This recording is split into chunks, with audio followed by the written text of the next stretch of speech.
कल्याण पश्चिम येथील धाकटेसाड कोलीवाडा परिसरात शनिवारी संध्याकाळी जमिनीच्या वादातून राडा झालाय।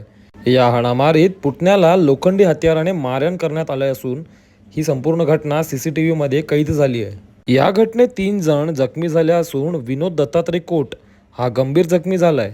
विनोद हा आपल्या आईवडिलांसोबत शाड परिसरात राहत असून त्यांचे नातेवाईक काकांसोबत गेल्या काही काळापासून वडिलोपार्जित जमिनीवरून वाद सुरू आहे। शनिवारी सायंकाळी त्यांच्या घराच्या टेरेसवर वडील दत्तात्रय कोट हे साफसफाई करत असताना त्याचाच गैरसमज काकांना झाला।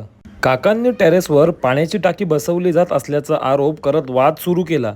वादांचे रूपांतर काही क्षणातच हाणामारीत झाले। काका विष्णू कोट, काकू लीलाबाई कोट आणि त्यांचा मुलगा कुणाल कोट यांनी विनोद आणि त्याच्या आईवडिलांना शिवीगाळ करत मारहाण सुरू केली। यावेळी मध्यस्थी करणाऱ्या विनोदला लोखंडी टोकदार हत्याराने त्याच्या डोक्यावर आणि डोळ्याजवळ वार केला। यानंतर दोनही कुटुंबात तुंबळ हाणामारी झाली। त्यात 3 जण किरकोळ जखमी तर 1 जण गंभीर जखमी झालाय। या प्रकरणी कल्याण खडकपाडा पोलिसांनी दोनही कुटुंबाविरोधात परस्पर गुन्हा दाखल करून आपला तपास सुरू केला आहे।